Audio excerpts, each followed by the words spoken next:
The Blast from Our Past Network. Hey everybody, it's me, Skeletor! Just want to give you a heads up, there are a lot of spoilers in this episode, so if you haven't seen my new movie yet, Masters of the Universe, go see it, you freaks! And then listen to this episode of Podcasting After Dark with Zak and Corey, two royal boobs. Lock your doors, close your windows, turn out your lights, for chills and thrills await you. It's time for Podcasting After Dark with your hosts, Corey Stevenson and Zach Schaefer. Stay with a friend, say your prayers as grisly ghouls close in to seal your doom.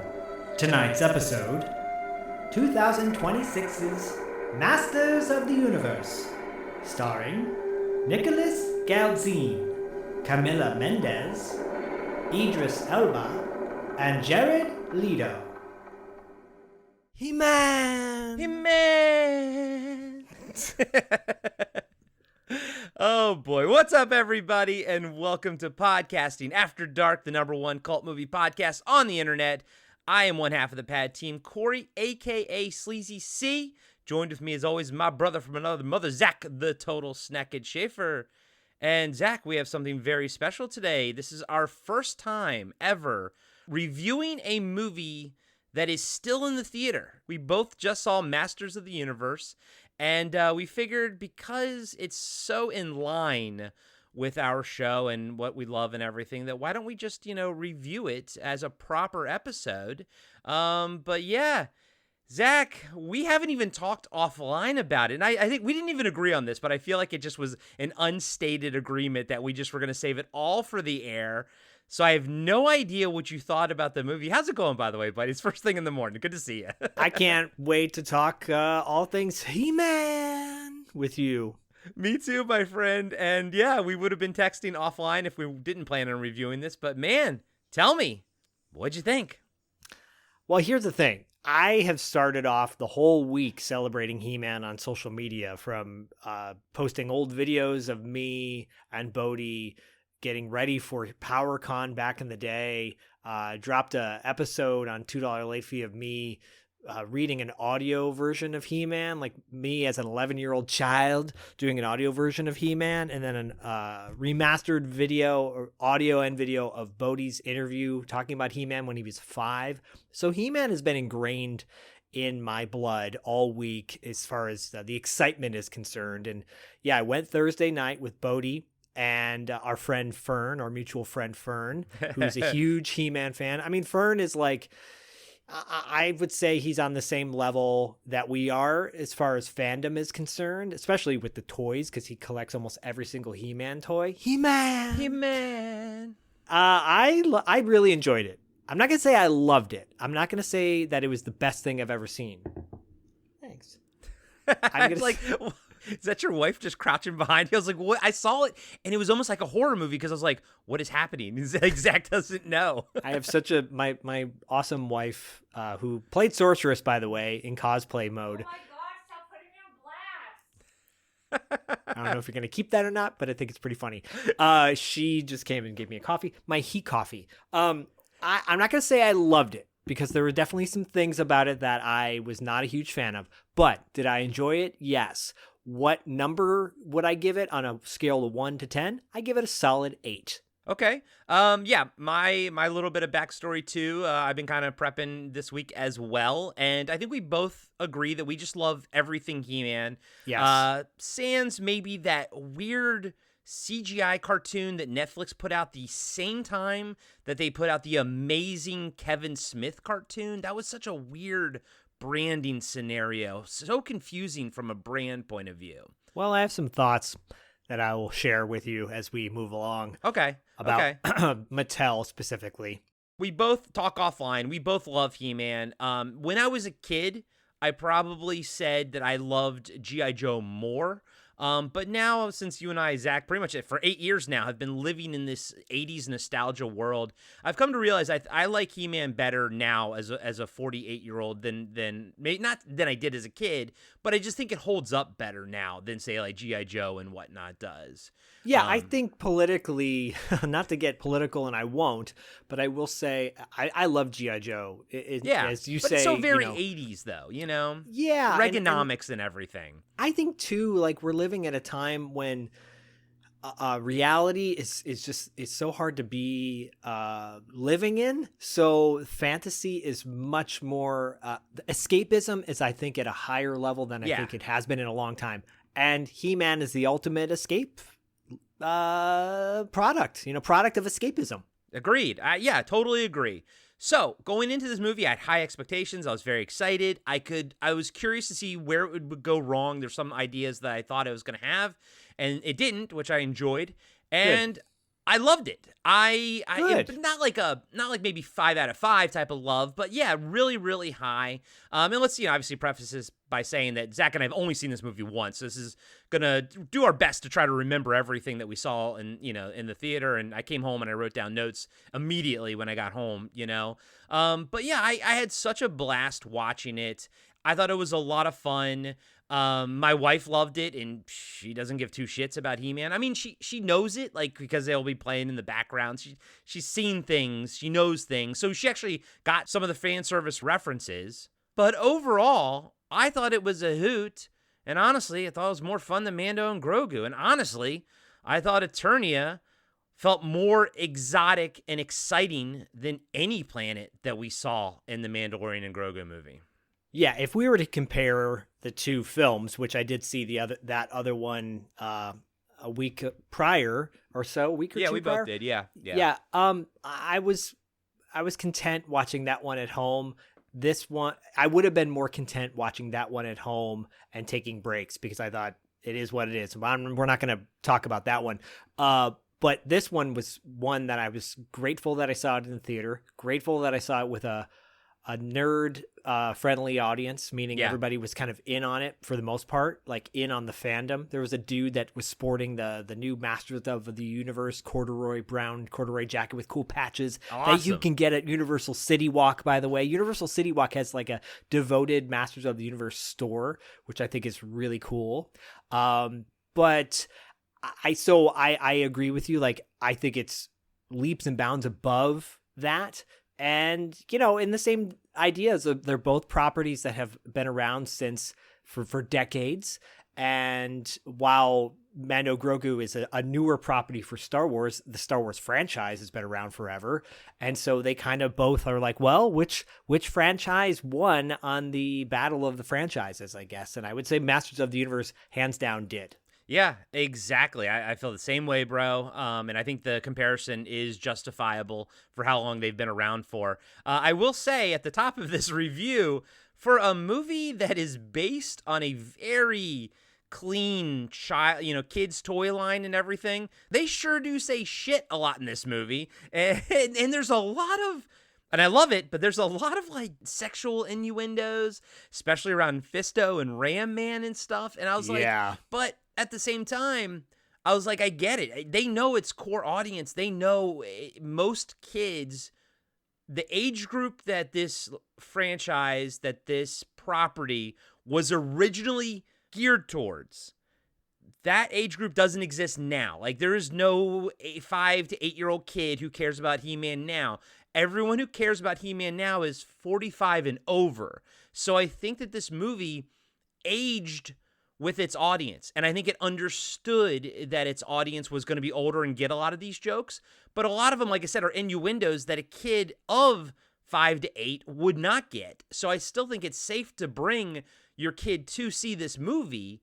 But I was just shocked by how much there actually was. But I was like, yeah, I guess it makes sense, But they say shit at least like 5 or 6 times in this movie. And I'm like, whoa, that's impressive. Yeah, I mean, this movie is PG-13, and you see why at times. And here's the thing. Look, I have an 11-year-old kid. We watch a lot of YouTube videos together. I don't let him watch them by himself because I just want to know what the content is, and I want to be able to, if something comes up, have a discussion about it, whether it's inappropriate or not. But a lot of the videos we watch, a lot of times they have these, what do you call them, double entendres, or just straight up like kind of innuendos, which are filtered throughout this. So I think young kids like 3 to 8 are collecting toys. Adults 30 and up are collecting toys. But in between that gap, those people aren't collecting toys. Those people are playing video games and watching YouTube videos. And that's fine. So you've got to make a movie that appeals to that audience as well. I think this movie does appeal to all 3 audiences. It definitely appeals to the little kid with moments of cuteness. And it definitely appeals to the adult because you're reliving your nostalgic childhood. And then it's got the YouTuber generation in the middle who, honestly, like, my son doesn't know what those things necessarily mean, but he makes, like, his friends make fun of things and joke about things that, like, it's the same thing as when we were kids, you know, suck my fat one and stand by me. Like, we knew what he meant, but we're like, but you wouldn't, like, you laughed at that, right? Yeah. And no, so yeah. it's the same idea. I think it's same stuff. I love that too. Like, my there was a close friend, and I don't necessarily, I got to be careful how I phrase this, but he's got a friend that works very closely to the properties of He-Man, and that friend did not like this movie. That friend said this movie is it reinforces. It makes me embarrassed to collect toys as an adult, and makes me want to forget that I collected these toys as a kid. And I'm like, that was, and this person works close to the properties. I'm like, that's not the person I want working on this product. You know what I mean? Yeah. Because, and also I think that speaks to an audience of cynicism and thinks that they're better. Like, I could make a better He-Man movie. Be happy with what you got. Because honestly, like, the fact that this got made all these years later, we were talking about He-Man movies for decades, hoping the right one would come out. It finally gave it. Just be happy with it. And if you're not happy with it, then don't watch it at all. Don't invest. If you're going to be like sarcastic and cynical about it, then this isn't the movie for you. Because this movie totally embraces all those things that we love about He-Man. Yeah, this movie's very fan service centric, and I just really wanted to rewind really quick. You were talking about, you know, who this audience is for, and who, you know, it's made for a lot of different people. Again, I want to reiterate the fact that my wife loved it. She has no nostalgic love for He-Man. She has no big love for He-Man, although she exists in that world because there are He-Man toys all around our apartment. My wife has plants. She buys a lot of plants. She collects plants, and then I will insert my He-Man figures in between there. Mostly Tila, mostly Evelyn.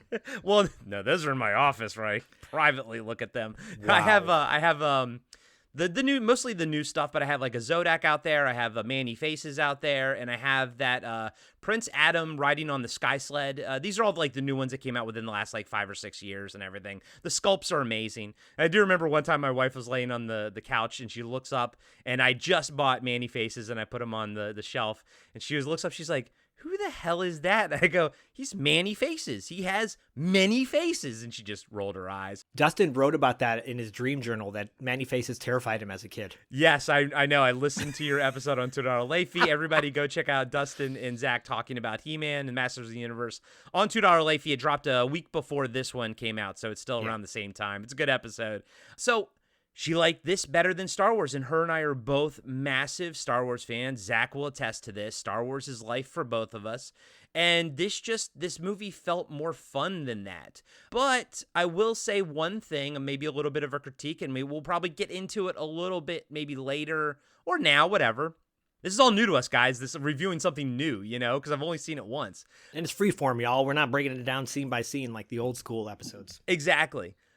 This movie thrives on fan service, but Zach, I'm not sure if maybe there's too much fan service in it. So I'm watching this movie, and every 2 seconds I'm like nudging Myra and be like, oh my God, like there's subtle stuff. Like at the beginning, you see in the background Queen Marlena's astronaut helmet, because, you know, a nod to her being from Earth. And they obviously say it later that she is from Earth.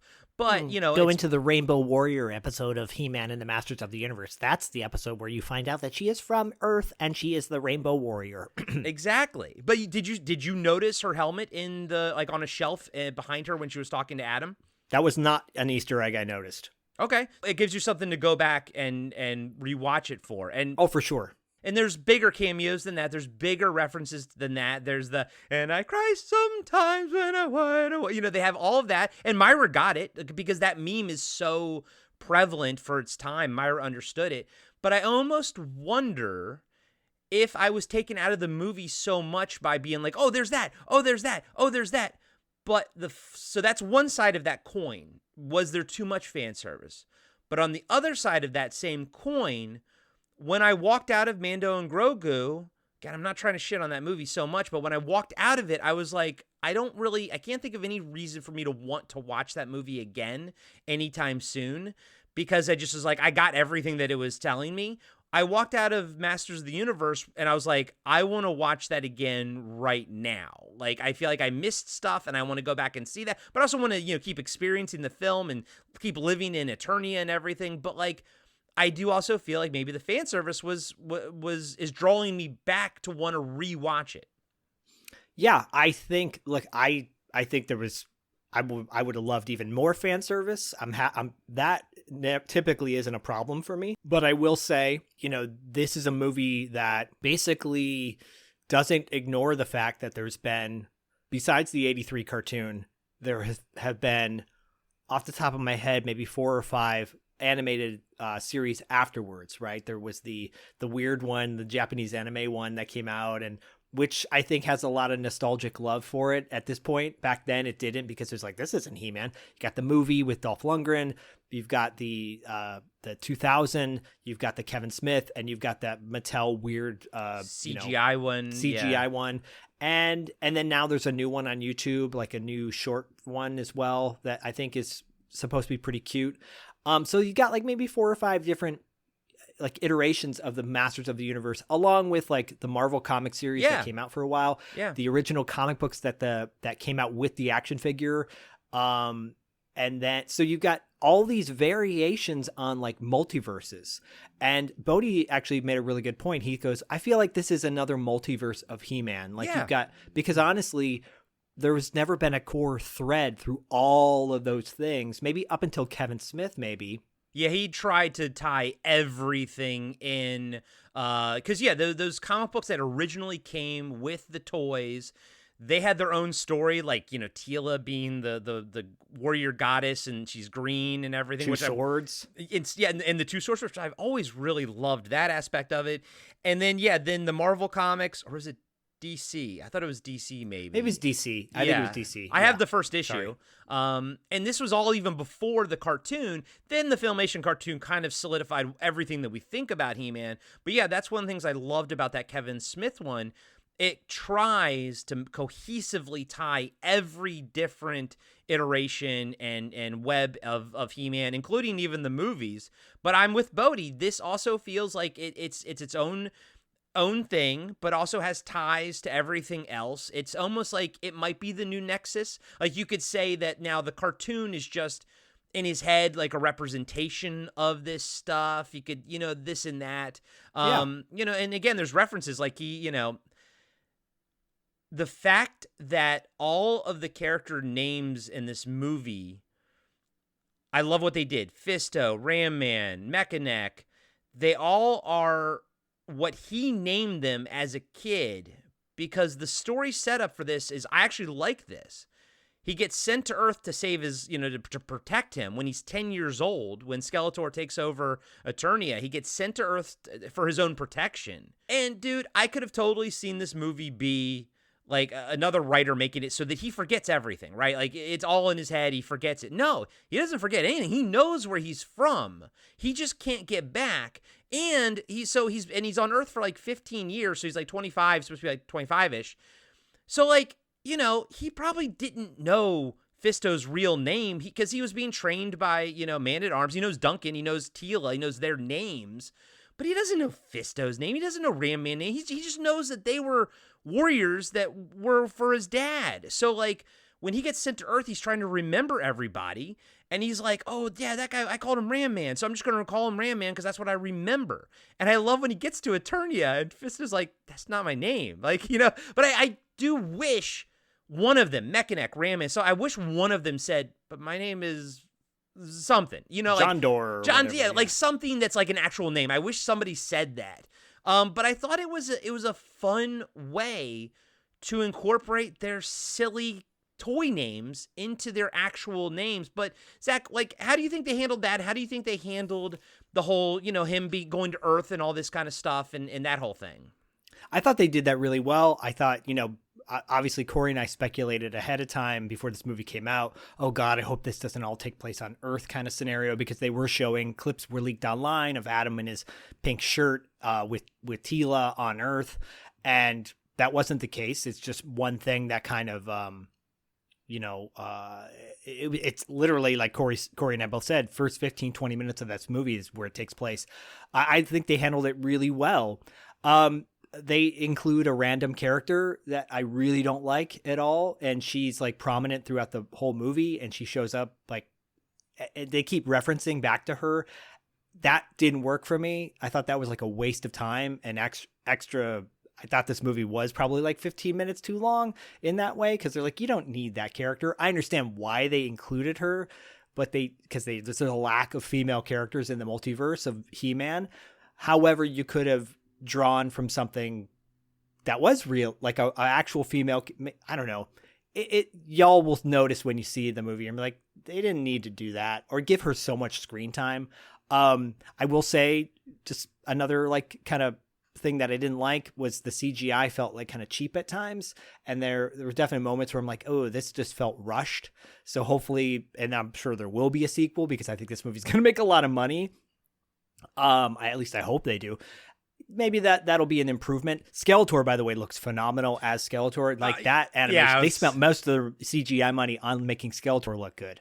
Yeah. I was gonna, we'll get into the sort of the cast and more so how the characters they played are represented. But yeah, Zach, the Earth stuff was only like 20 minutes, maybe 30 minutes, but the movie's like 2 hours and 20 minutes. So I would say the bulk of the movie is spent on Eternia, and it felt so lush, so vibrant, so alive. I could have taken more. I could have been on Eternia for longer, but I actually really enjoyed the Earth stuff. I think the Earth stuff was handled really well. It was funny. It was interesting, and it did its job. And then when it was time to go, it was time to go. Like, there was no need to sort of go back. Even the one great little joke, again, it's still pretty much early in the movie, Tila's like, oh, my ship's right around the corner. And you think it's going to be cloaked or something. And they round it, because they're in the city. They round a corner to a park, and it's just sitting there. And people are taking pictures of it and everything. I was like, yeah, because Tila wouldn't give a rat's ass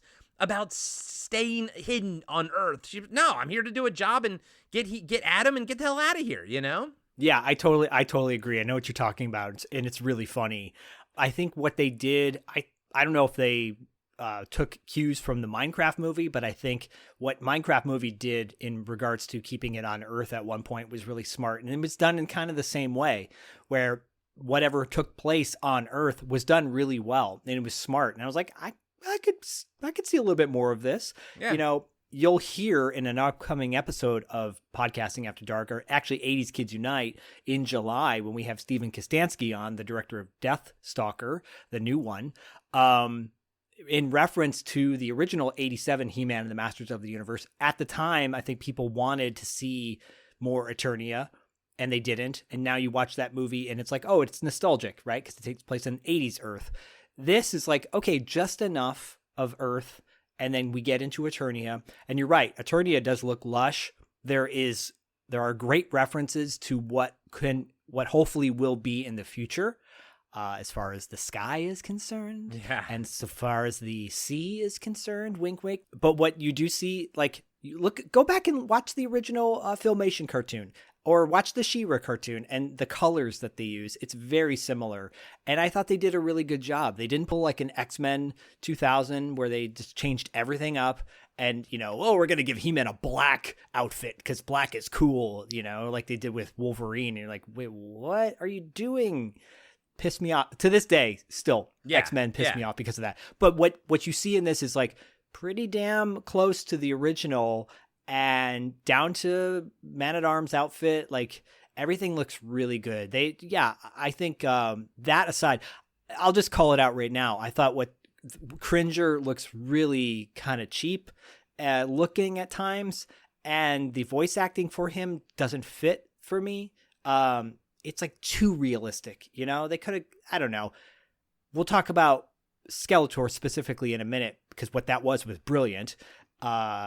And kudos to Jared Leto. Yeah, but yeah. that was probably my biggest knock. And then there's one end credit scene that where I'm like, ooh, that CGI is really rough. And that was probably added last minute. There are 3 cut scenes, by the way, so stay through the entire credits. Oh, we didn't see the very, very, very last one. We saw 2 of them. So, all right, well, you have to tell me offline what that was, because we're not gonna discuss those, because go see the movie in the theater and everything. But yeah, talking about like the designs and stuff, they take some liberties with things like having Castle Grayskull kind of being across the street from the palace. Yeah, I was like, okay, and story wise, it kind of keeps everything confined, and it makes sense. But they redesigned stuff like Teela's fighter is the Talon fighter. It has the beak. Yep, it's got the beak. That looks cool. You see the Rotons. They're redesigned, but you know what they are. Right. You also see the Fright fighter, which is redesigned. You know what that is.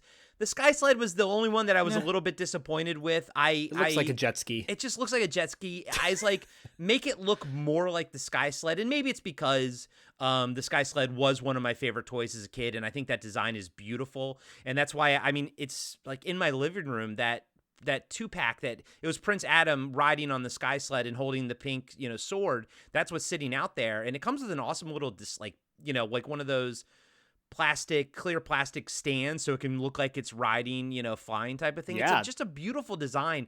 I wish that redesign was a bit more like the original. Yeah, I agree with you.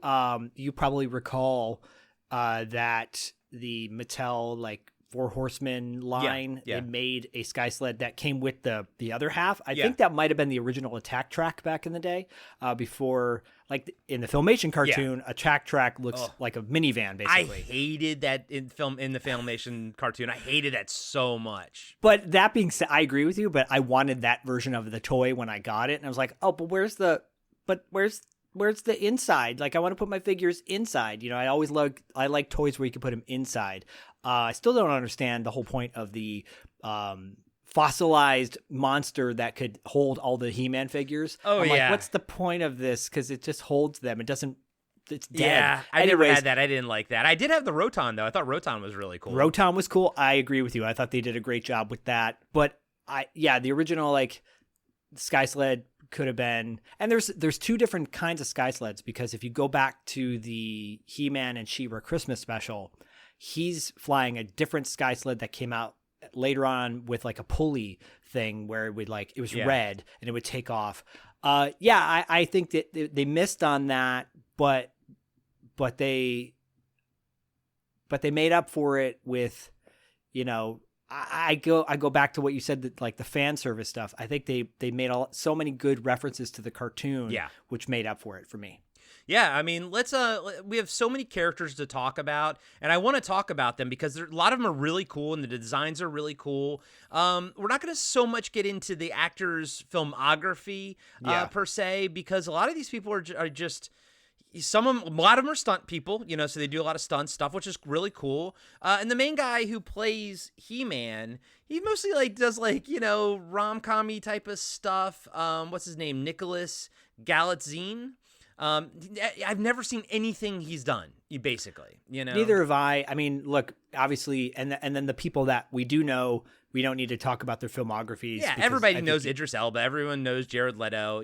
I will say Camila Mendes. I'll just say I know her from that Riverdale show. But I thought she did a decent job. But let's start with He-Man and Adam. How do you think Nicholas Galitzine portrayed those 2 characters, and and also talk about his design, how he looks? Yeah, it's interesting because I was going back and forth in my mind thinking, did I want a well-known named actor to play He-Man, or do I want someone that I don't know at all, like a newcomer? And I oftentimes complain that I'm sick of seeing the same people over and over again in movies. So I am glad they cast a newcomer. Where I remember, I feel like it's Superman has had so many people play Superman in his suit, and you're like, okay, we're getting another Superman now. Like, come on, can we just stick to one guy? Henry Cavill, by the way. But this is fresh. This is like, we've only seen Dolph play a live action He-Man. And at the time, he was a nobody. And you're right, he was a nobody. He was learning English while he was making that movie. And so all we know is from a guy from 40 years ago, 1987 was when that movie came out. And so I'm okay with totally a random person. Then in my mind, I don't watch Netflix rom-coms. Yeah. So for me, he was fresh, and I thought he did a fine job. People were complaining. They're like, oh, they try to hide his muscles under that baggy shirt. I'm like, come, but did you watch the cartoon then? Yeah. Because that was the whole point. It was like, it was a goof. Yeah. I mean, it was so, I did enjoy that. When he transforms for the first time and they actually do the CGI, like making him have like a little bit more muscles, I was like, oh, you wanted us to believe that he wasn't a hulking, muscly guy before that. But yeah, I think he did a great job. I think he nailed the comedy. I think he nailed the compassion. Yeah. I think he nailed the strength.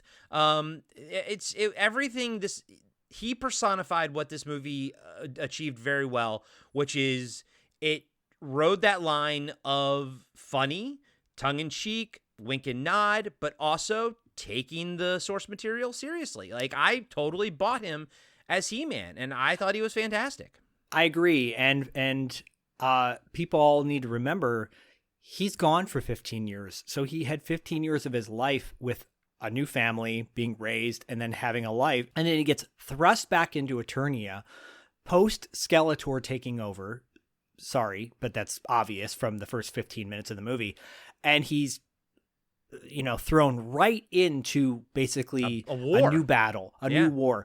So his emotions are definitely going to be stunted throughout, like whether, he's reconnecting with people and at the same time dodging bullets or laser beams. So that's challenging, right? Yeah. And I think so it's understandable if moments where you're like, well, what kind of emotion is that when that happens? You're like, no, but granted, a day ago, he was on Earth at a desk job, which is really funny, by the way.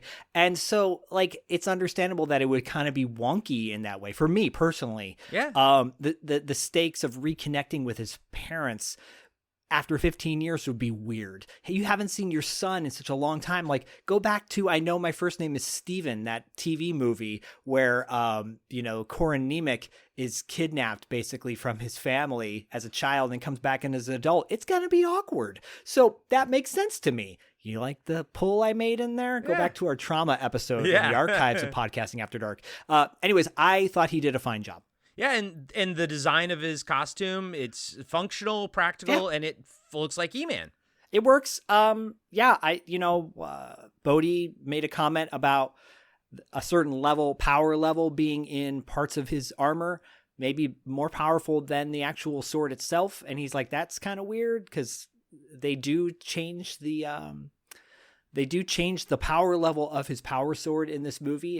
It's not as the almighty.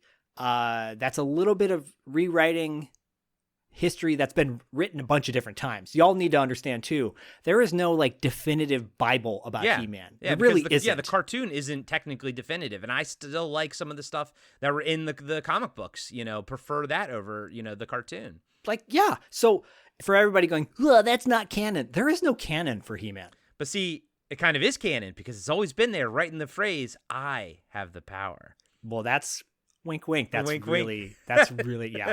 Nope, I'm not going to say anything about that. Teela, okay. Great. She's great. I love her. She's great. She's fantastic. I thought she was awesome. 2-second spoiler, guys. Her costume, I don't love her costume. Doesn't feel like Teela. At the end of the movie, they do fix that, and I enjoy that aspect of it. But up until then, she never visually looks like Teela to me as far as the costume goes. Of everything else, they adhere so much to the original, and I get it. I look at that original Teela design. It is hot as hell, but it is skimpy as hell. I get. but they could have incorporated some of those design pieces into her costume that she's in most of the movie. But again, they do correct that at the end. Yes. For everyone complaining about certain characters not looking how they're supposed to, they do things at the end where you're like, oh, that's cool. I love that, by the way. Me too. It's so, and again, the Filmation cartoon's so hokey. And if you don't like that, then, then this isn't the right franchise for you. It's okay. But I like her costume. I think it's fine. They definitely got the color scheme down, which is great. I think that for me, that's the most important thing. Yeah. They updated it for 2026, and I thought she did a great job. I'm not familiar with that actor, but I thought she was a great Tila. There's one specific scene where they allude to something with He-Man and Tila. It's hilarious the way it's handled. It's hilarious. Yeah. and also too, like, go back to source material of the last action movie, live action, 1987. Chelsea Field's Tila outfit was terrible. Oh yeah. And same with Man at Arms. We'll get that to a minute. So based on physical source material, this is fantastic. Yeah. So yeah, Man at Arms, Duncan, I'd say Idris Elba is one of the best parts of this movie. Awesome. He's having so much fun playing this role, and there's a lot to Duncan. There's an arc. There's he kind of goes through things. The costume is fantastic. It looks practical, but it has all the little like parts to it that the original had, just kind of shrunken down. There's that like weird, tubular thing on the chest, and there's a reason for that. Right. His helmet looks right. It's got all the little doodads and bells and whistles, just shrunken down to look more appropriate and look more functional. But all in all, he's a badass. Him and Tila just kick so much ass in this movie, but Idris Elba is just having fun, and I think it really elevates the movie. As the fun factor of the film is Idris Elba. Yeah, I totally agree. He is a combination of the Filmation version and then the maybe the 2000 version or the Kevin Smith. Like, he's grizzled, yeah, and dealing, like you said, with a lot of he's complex, his character. And I thought his armor looked great. It's exactly what I think you would envision nowadays. Yeah, they really handle his story arc really well. And if you know the Filmation cartoon and the backstory to that, what could happen in the sequel with connections, because Tila is Man-at-Arms' daughter. And we'll find out what happens with that connection with Sorceress later on. But yeah, he's so definitely one of the highlights. Every time he's on screen, like, he elevates the scenes. The true MVP of the movie, and it has to be this way. I mean, every great hero needs a villain that they can go toe-to-toe with. I think, God, I'm sorry. But again, I think one of the biggest problems with Mando and Grogu was there was no central villain to go toe-to-toe with, and no one is, like, strong as Mando. Skeletor, Jared Leto as Skeletor, fan-fucking-tastic. His costume, amazing. The skull, amazing. Zach, I need a toy of Gym Rat Skeletor.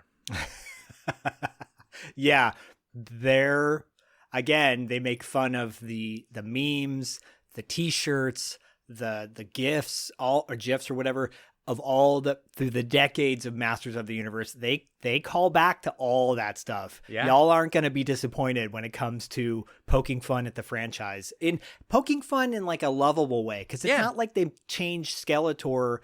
Again, I'll go back to the 87. Look at Frank Langella, who I love as Skeletor. Yeah, he he's was great in that movie. And originally, I saw an interview with the director of this movie. They had envisioned wanting to make a gold Skeletor face like the cartoon, because he's yellow in the cartoon, if you think about it. Yeah. And he's like, no, we're not doing like a gold mask, basically. It's what they wanted to do. Thank the gods that he, allegedly put his foot down for that, because he's so good.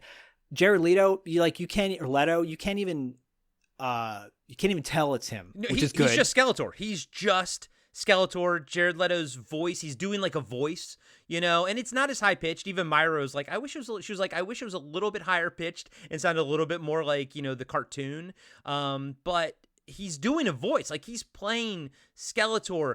And again, they do the perfect walking that tightrope of being funny, but then all of a sudden turning on a dime, and you do not want to fuck with this guy. Like, he will fucking kill you. He is a bad guy. There is no good in him at all. That's the point. Like, I love that. It's so very black and white. There is no gray with Skeletor. He even calls that out. I am there. Do not try to look for the good in me. It does not exist. And I think you need that in this movie for someone like He-Man, Oh, I totally agree. And I'm so over gray characters. I think, again, they have live in their a time. place, but here it works better as him just being bad. Yeah, we just need good guys, bad guys. That's it. For a little while. In this case with He-Man and Skeletor, they were like heroes and villains basically. He got it right when it comes to voice acting, because to call back to Mando and Grogu, like you have been bringing up, the voice acting in that is not good. And you've got a pretty big name star in the Mando Grogu who does a terrible job with his character work as the Rod of the Hutt. Yeah.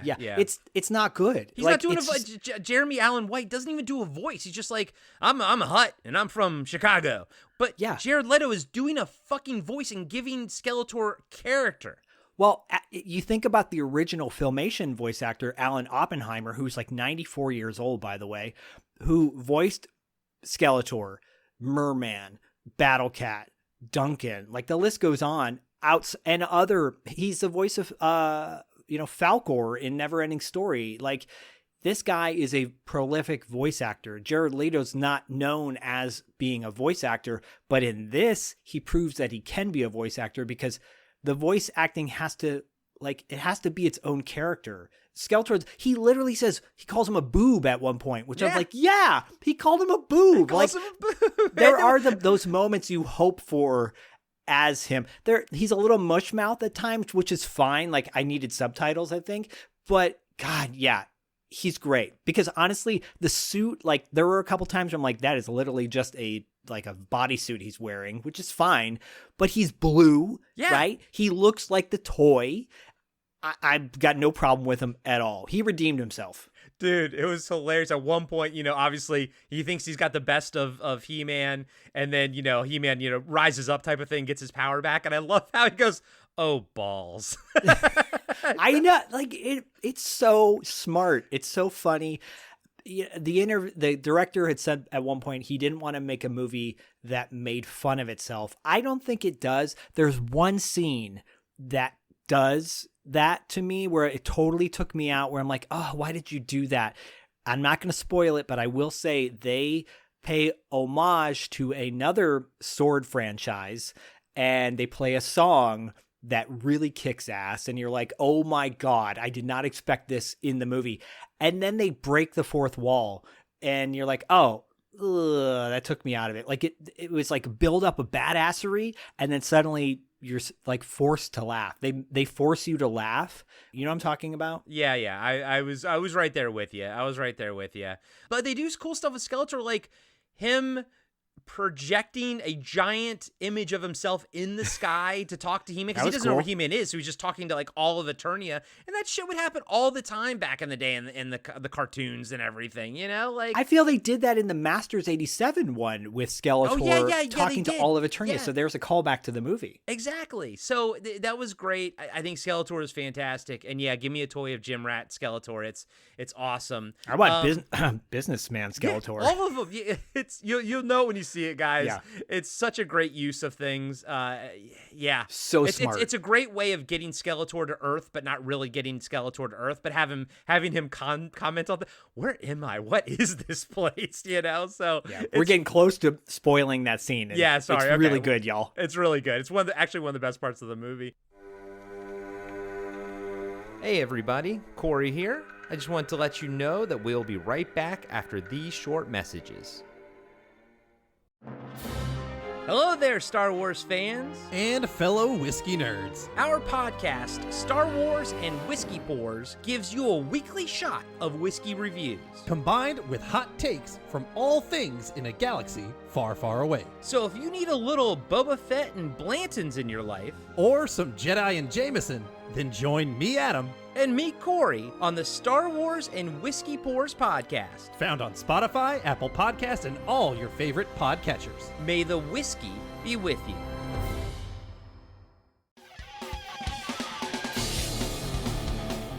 Have you been wondering where's the beef?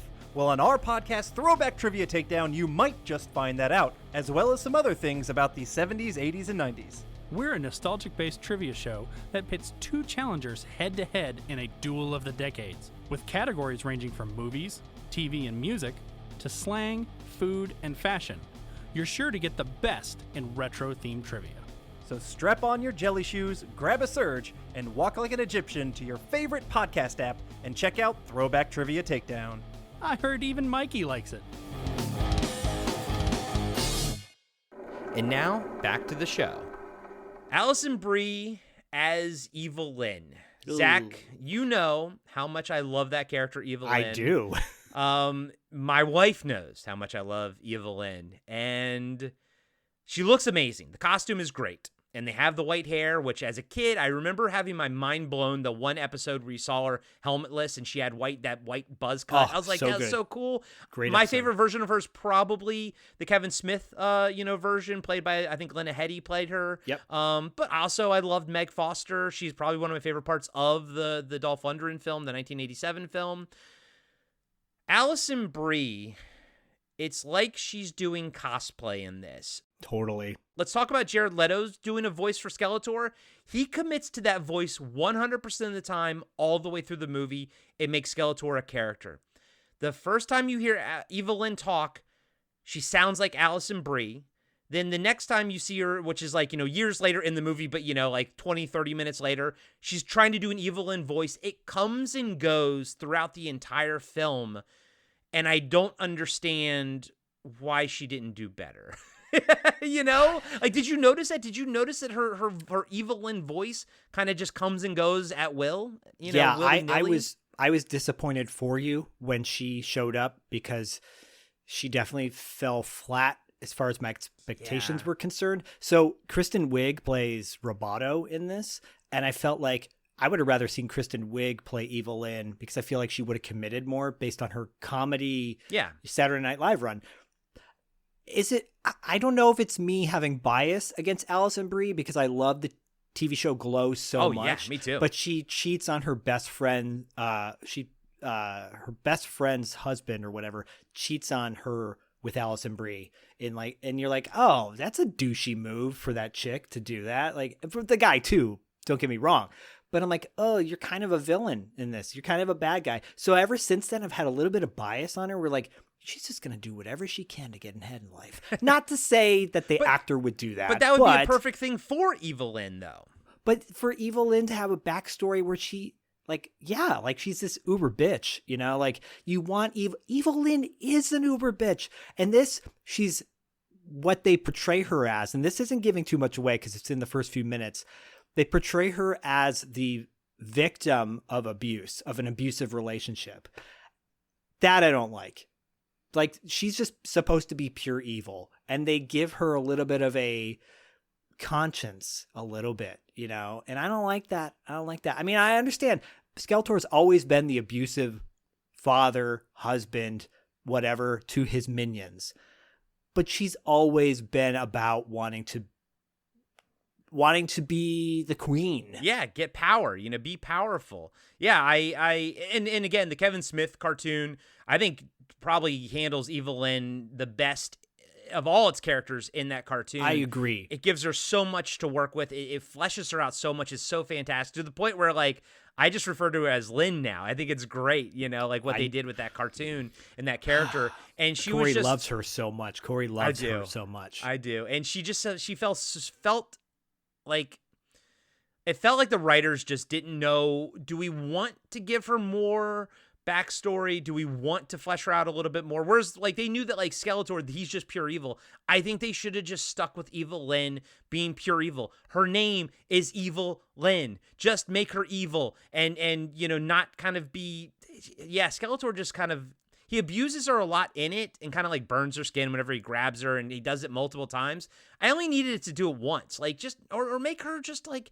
Just be on level with him, like on par with him. As far as like, I want the evil too. And yeah, I know you're stronger than me, but I'm gonna take that power from you, right? And because I want to rule. She felt like I'm here because I'm scared. If I'm here because he's forcing me to be here. You know, there was no wink, you know, and I'm evil as well. You know, it's just they made I don't her know. Midland. They made her Midland. Yeah, she's Midland. Yeah, sadly. But I will, and again, like. I think they give depth to another random character more than they give Evil Lyn some of the depth. This random character that's in the movie, like, way too much. You're like, why are they giving her so much screen time? Why is she kind of have like an interesting backstory? Yeah. I don't care about this character. Yeah, another Royal Guard female. Her name is Diane, D-I-A-N, something like that. And they even make fun, like Adam, I think, says her name wrong or something at one point. Yeah, I know what you mean. And I do, you mentioned it earlier. It's because there's not a lot of female characters for them to draw from. So they were giving you something. And yeah, she was doing some interesting stuff with it. But like, you look at her background, she's a stunt person. So like, her acting is fine. It's not like sort of the strongest acting, but I'm with you. Like, I liked her, but at the same time, you could have given that screen time to somebody else. They could have given it to Evil Lyn, given more screen time to Evil Lyn, even. Yeah, they could have given her more. They could have given some of the other heroes. By the way, this movie does pull a Transformers the movie. If you know what I mean. In the beginning of the Transformers the movie, they kill off some major characters. So just go into that knowing that not everyone's gonna make it. Dude, a lot of people die in this movie, man. It's actually fairly fucking violent. And I don't mean like name characters. Like, just when Skeletor attacks and people are running, people are like getting shot in the back and stabbed and stuff. It's pretty violent. Yeah, Bodhi made a really good point. He said that you know, the original He-Man was never about violence. He didn't want to use violence on people. He wasn't a pacifist, but it was like a last-ditch effort. Yeah. And they kind of make a nod to that. But when they make a nod to that, He-Man had already killed a bunch of people. So it kind of defeated the point of him trying to be like empathetic. You know, Problem with Power, which is my favorite episode of He-Man of all time. Yep. He accidentally kills somebody, you know, and he's devastated. And so I said to Bodhi, I'm like, wouldn't it have been cool if, you know, He-Man throughout this whole thing would knock people out? You know, they get thrown in dungeons. That's the whole point of a castle in this thing. And finally, He-Man's like, I don't want to do this. I don't want to kill you. And then when he does, and then have a beat where he's just like really devastated by what he just did. Because they almost allude to that when he was like, he rips off Trapjaw's arm. Spoiler. And guys, gals, it is what it is. Yeah. Rips off his arm and then shoots like the minions. There's a lot of Skeletor minions in this, which is great. They're cannon fodder. But like, they kind of alluded to a real quick second of him maybe feeling a little bit weird about that. Like, I just killed like 8 dudes, you know, but they don't linger on that for very long. And I wish they would have gone a little bit further into that, being like, holy crap, like those guys didn't deserve to die, you know, we need to, but yeah, I know what you mean. It kind of sometimes doesn't know where He-Man lands on the side of violence. Yeah, which I think, you know, you have an opportunity there. They didn't do it. Does it take me out of the movie? No, it's just, these are like minor things that I'm just like, meh, that didn't work, but still doesn't take me out of the movie. Right. Let's kind of go through some of the rest of the characters. Let's start with, you know, Eternia and heroes, but let's not do them sort of one by one. Let's just talk about them sort of in general. We got, you know, Moss Man, Mechaneck, Fisto, and Ram Man. I think they all look fantastic. They all look amazing, I agree. And they do a great job of representing their powers and stuff like that. I think of my favorite was probably, obviously Fisto gets the most to do, but Ram Man's funny as well. And Mechaneck looks amazing, even though as a kid, I had his toy, but I never really cared for his power. They actually give him some fun stuff to do. I like Extendar more. Yes, but what did you think of those guys? I thought the heroes were good. In my mind, I was trying to rack up who the other heroes I really loved. at that time. I always loved the Fisto toy as a kid. I always thought Yeah. he looked cool with his armor. And if you go to the Filmation cartoon, his backstory is pretty ridiculous.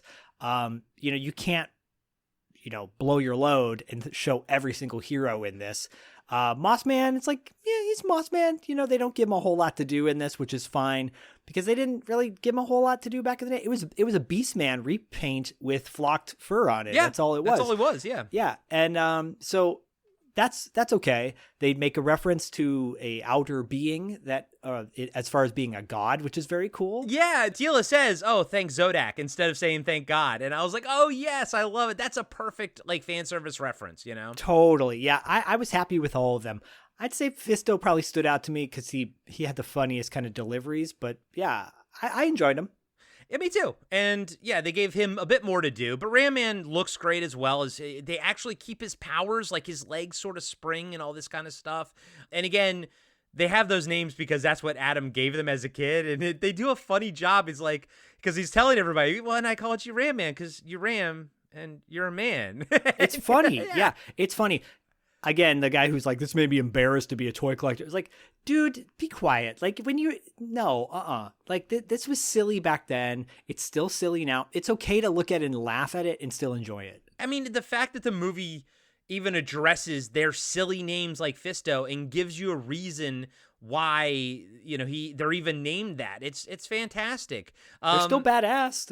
Yeah, they're still fucking badass. They don't make them goofy. And by the way, I'm so happy for the guy that plays Fisto. I can't pronounce his name. I think he's like Swedish or something.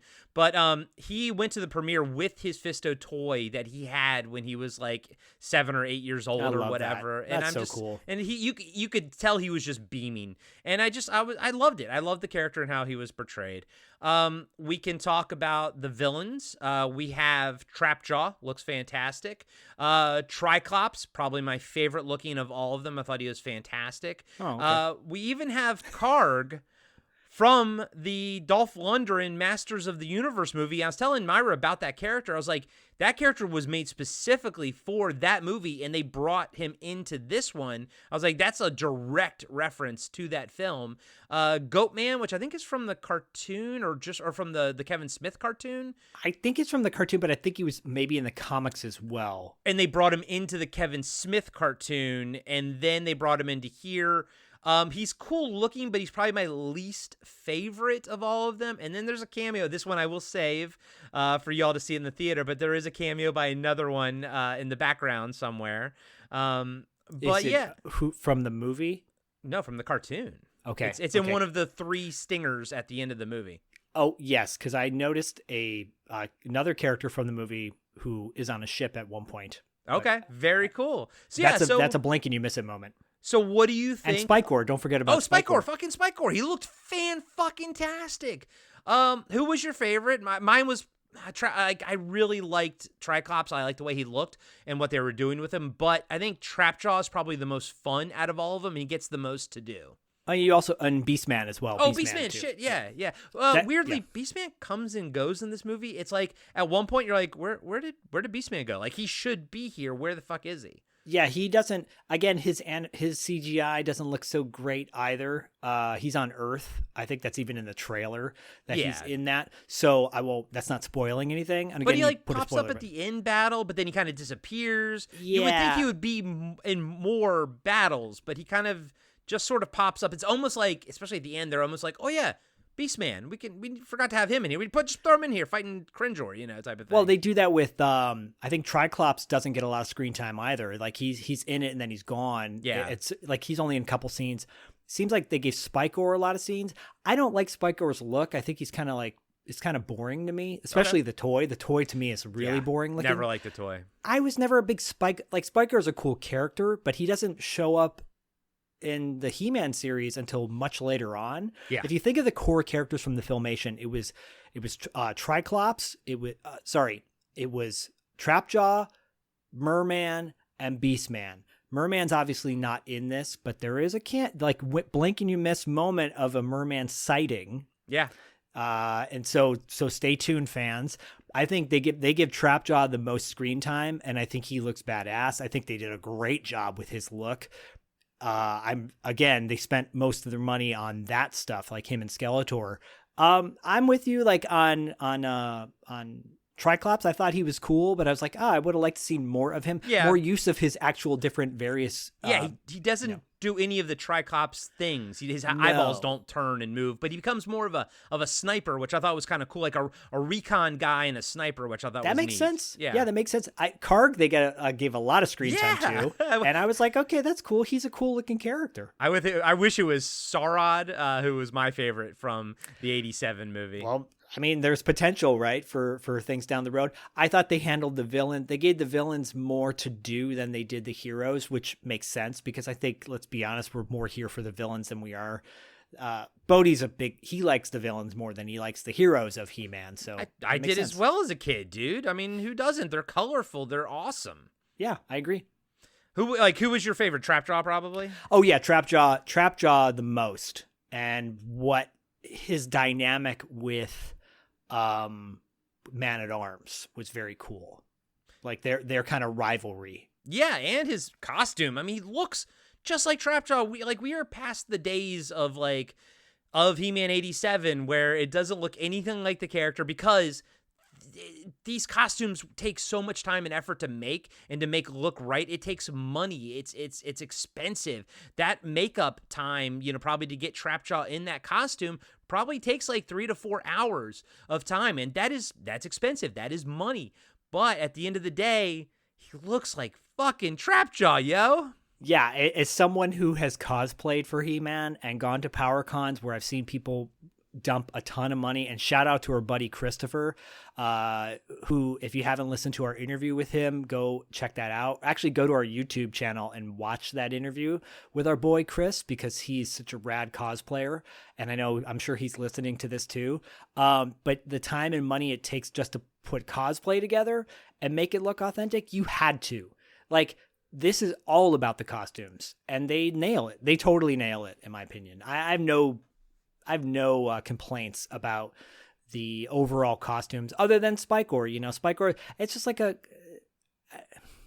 like a throwaway character. But look, you go down the laundry list of He-Man characters, there's so many great villains that they can pull from later on, which hopefully they do. Who was the guy that was like a spider guy? He was kind of purple. God. Yeah. Was it Spydor? It might have been Spydor. Something like that, yeah. He was cool looking. He was really cool looking. So, I mean, they could bring him. He was in a couple episodes. I'm thinking about, Cobra Khan was another one that was factored in a lot. And so... Clawful. I remember Clawful had a few episodes, Clawful, right? yeah, for sure. And so, I mean, these are all characters... Clawful's got to be with Merman in some way, and so, when they introduce Merman. Yeah. But the core characters, like that intro to He-Man, is always so iconic to me, where they show the heroes and the villains, and with the heroes they show Orko, they show Sorceress, they show Teela, and they show Man-at-Arms. I know we're gonna get to Sorceress in a minute, and King Randor, and Queen Marlena as well. Anyways, yeah, I thought the costumes were handled well. Well, yeah, we'll keep talking then about King Randor and Queen Marlena. So James Purfoy, I love that dude. At times I'm like, you're like the stand-in for Hugh Jackman, the way he looks. He looks Hugh Jackman's brother. I love him. He was in a movie that doesn't hold up as much as I thought it did, Solomon Kane. Okay. It's a mid-2000s sword and sorcery movie. I remember that, yeah. I remember watching it back in the day going, whoa, this is really good. And then I watched it with Bodhi. I'm like, we actually turned it off midway because it's got like kind of slow. I think it's based on a comic book. Yeah, he's so good. He was on a show called The Following with Kevin Bacon. Yes, yep. Where he's a cult leader. So good. He's great as King Randor. Yeah. I really love him. They pull a Disney, folks. They pull a Disney. And I'm just leave it at that as far as what happens to King Randor. Right. Yeah. But... he's great. He looks authentic.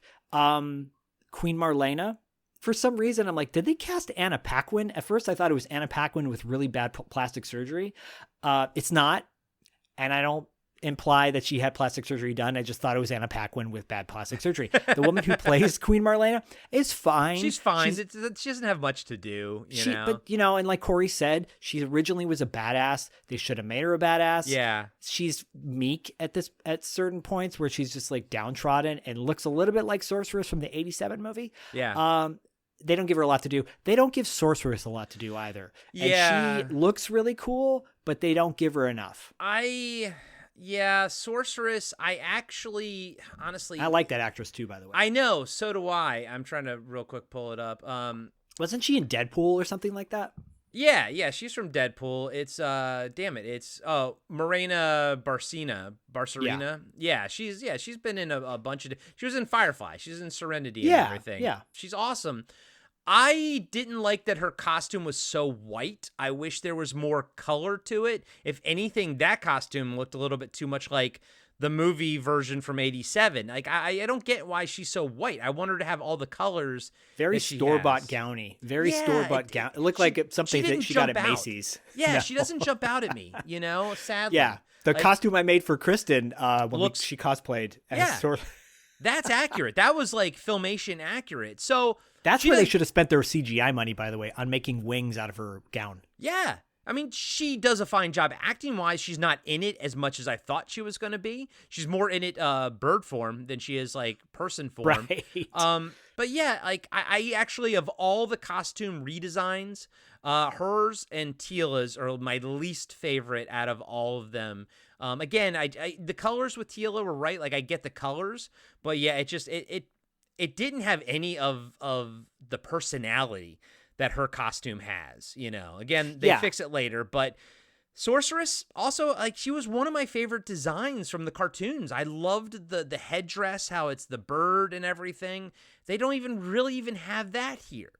No, they don't, and that's a miss on their part. I also think it's a miss that they invade Castle Grayskull so easily. Yeah, because Castle Grayskull was always the source of power, right? Yeah. Through the power of Eternia, not just the power of He-Man. So to be able to invade it, and the original castle was so eerie and so kind of like all these weird levels of mystery throughout, and they don't really dig into that a little bit. That felt a little bit like cheap on their part, like we've just got to hurry up and get to the set.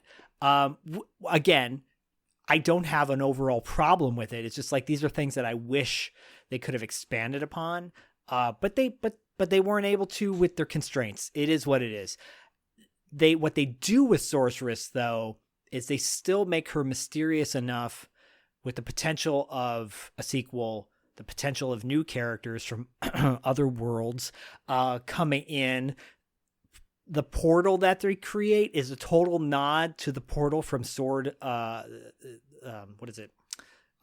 Secret of the Sword. If you go to the He-Man and She-Ra movie, Secret of the Sword, that portal that she creates to throw Adam as a child into, it's literally just look like the same portal from the movie, the animated movie. I love that. And, again, these are like, it's out.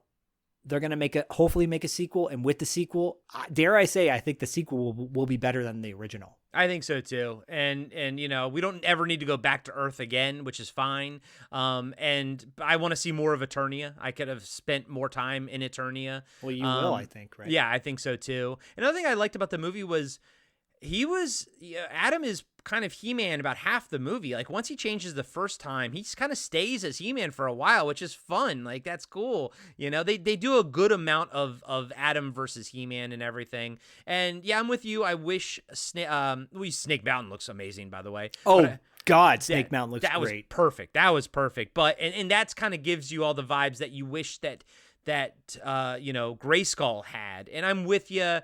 Grayskull lacked the mystique of the movie, especially since, again, it's right across the street from the palace. That is so funny. I didn't even think about that, but it's so true. It literally is across the street. And I get it story-wise and everything, but yeah, it takes away that mystique because you can always be like staring at it, like it's not like it should have been. Like it should have been a destination on their across the world journey to get to Grayskull. That it should have been a destination, but like you said, it's not. It's okay. It's fine. I don't have that much of a problem with it, but I would have done things differently, but I didn't. I didn't make this movie, so I'm happy with what I got there. And yeah, I hope that we get a sequel. I hope that it does well enough for that. I hope we see more of this universe, other worlds, other characters on other worlds. I think there's just so much there, and you can bring in, other villains and stuff, because a lot of the villains, I think, kind of maybe died. They implied. I mean, I don't know how you survive some of those things. I mean, spoiler alert, jump ahead 30 seconds. He-Man impales Karg against the wall with his sword. He is still like writhing on the ground when he pulls that sword out. But I'm okay with that. Yeah. But kill off Karg, kill off Goatman, because there's so many other characters that you can bring in later from, so many other villains that you can bring in. I will say, yeah, I forgot to mention that. I think they give too much time to Goatman. I'm like, this is a character that, because Bodhi's like, who is that? And I go, that's Goatman. He goes, Goatman? That's his name? He's a goat? Like, that's not imposing to, I'm like, yeah, I know. Spoiler again, like fast forward 30 seconds, whatever. They kill him. He gets thrown into lava, basically. Yeah. They don't show it, but that's what happens. Yeah. And it's one sort of thing that didn't make sense to me earlier in the movie, or sort of midway through, when Skeletor has all the heroes and everything, and he was like, who is this? And Evelyn's like, oh, that's Moss Man. And I'm like, why? That's not his name. Like, we've already established that the name, that's probably the name that Adam gave him as a kid. Why does Evelyn know that? Do you know what I mean? Yeah. That's it. That felt like the writers kind of goofed on that one. Well, that's again going back to the actor who plays Evelyn.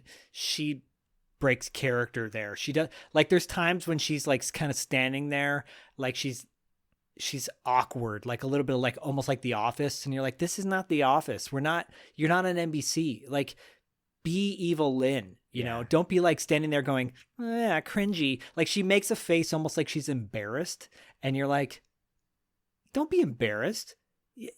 This is Roller Girl. This is Skeletor. Yeah. Just, the camera's on you. Shoot the fucking scene. And I think that's why I still love the Meg Foster Evelyn portrayal. She played Evelyn as serious as a heart attack. And I think that's what you need. And I think you could have still had that and had Skeletor be a little bit goofy, the way that, Jared Leto portrayed him. Yeah. But keep Evelyn as serious as a fucking heart attack. And I think Meg Foster's the best portrayal of that. My favorite representation is the Kevin Smith cartoon, but I think the best, like, sort of actor-wise is how she did that. Yeah, kind of just wrap things up here, Zach, sort of like final thoughts and anything, you want to touch on that we didn't touch on.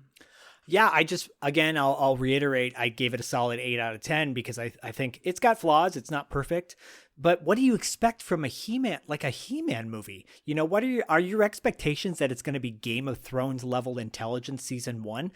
It's based on a toy line. It's based on a toy line that has like solid canon or like text, so go into it just with an open mind and just have fun. This is a summer fun movie. This reminded me of what it was like as a kid to go to the movies and see a summer blockbuster. Like, they're not perfect, and that's okay. Like, I'm okay with not perfect. It's not mediocre too. I think it hits all the right notes. For me, as a lifelong He-Man fan, I'm very satisfied. Is it perfect? No. But was I expecting perfection? No. Don't go into it with zero expectations and just have fun. Don't go into with this mindset of like, oh, they could have done such a better job with that. Again, you want to do that? Then go write your own fan fiction and make your better version of it. But for me, just be happy with the fact that we have a He-Man movie in 2026. Who would have thought that would ever get greenlit? Is it better than every G.I. Joe movie? Yes. Yeah, is it better than absolutely. Is it better than every Transformer movie outside of 86? Yes. Like, it is what we would hope for toys, for movies based on toy lines. I'm so super satisfied. 8 out of 10, solid. Yeah, and you mentioned Transformers. This was directed by the guy who directed Bumblebee. I like Bumblebee. Yeah, that was probably my favorite one. That was Me too. It still I don't like love it. I don't need to like watch it multiple times, but like Just watch the first 15 minutes. yeah, it was great. Like they actually portrayed the characters correctly, and they actually looked right. And I think he was the right guy to do this as well. I think his name's Travis Knight or something like that. Yeah, he's good. Yeah, he's solid. I hope he does the sequel and everything. And yeah, I'm with you, man. It's not perfect, but is it everything that I 100% would have wanted? No. Is it better than I ever thought it was gonna be? Abso-fucking-lutely. I think they got so much more right than wrong.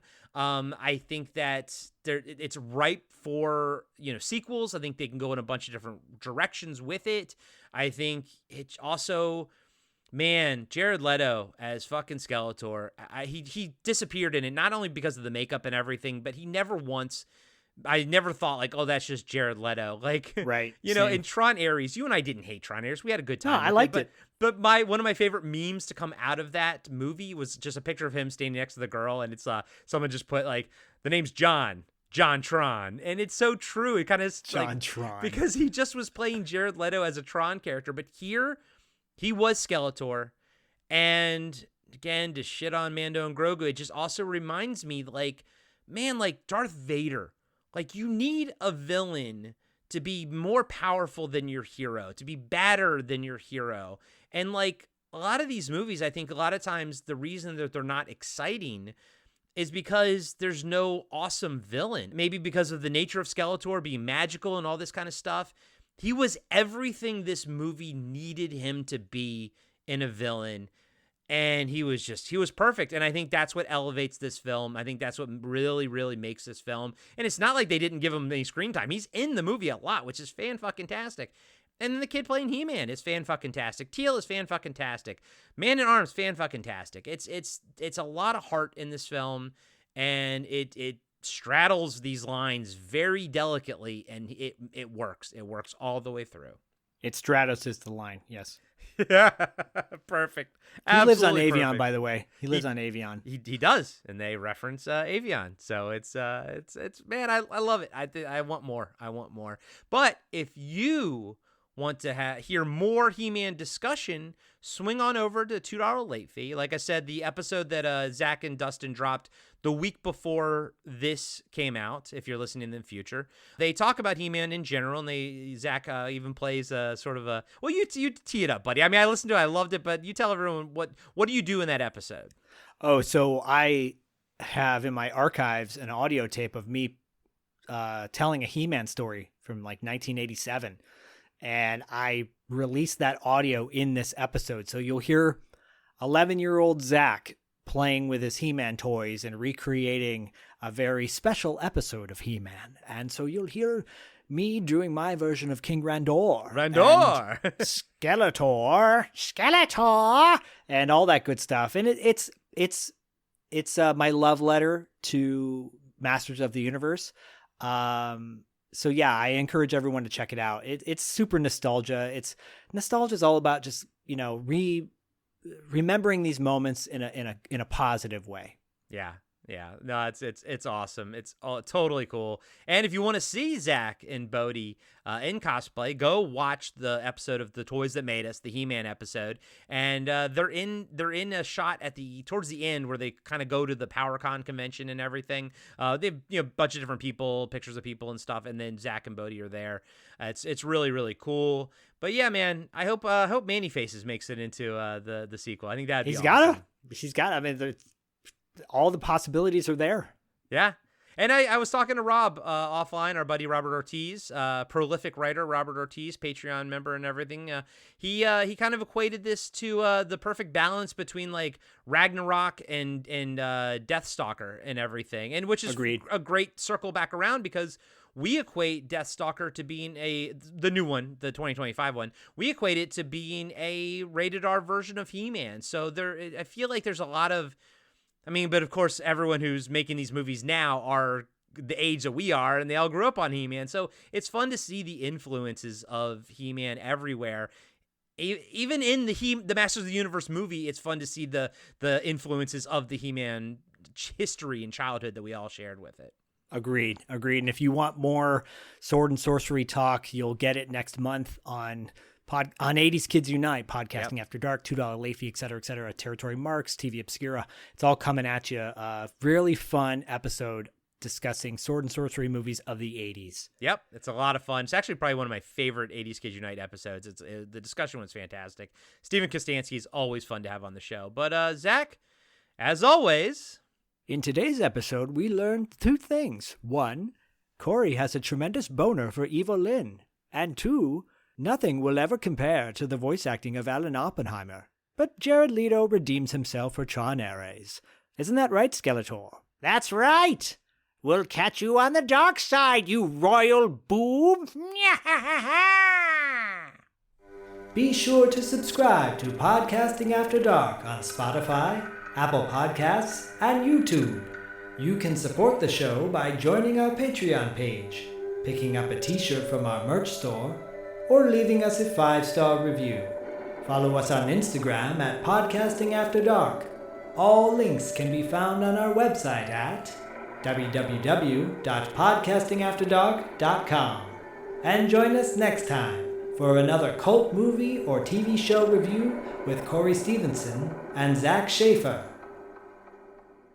Hey everybody, it's me, Corey. And Zach. We wanted to tell you all about our exclusive Patreon tier called A Tour de Force, where each season we go through a different auteur's complete filmography in order from beginning to end. If you sign up now for just $5 a month, you unlock our complete back catalog for John Carpenter, Don Coscarelli, and William Lustig.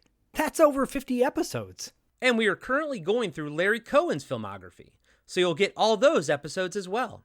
Thank you to everyone that supports Podcasting After Dark on Patreon. You keep the show going.